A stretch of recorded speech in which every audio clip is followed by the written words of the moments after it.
Borneo finder du en af verdens ældste regnskove.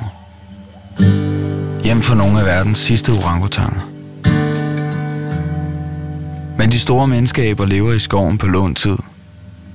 For regnskoven bliver hugget ned til fordel for enorme palmeolieplantager. Palmeolie er en vegetabilsk olie, som findes i hver tredje af vores dagligvarer.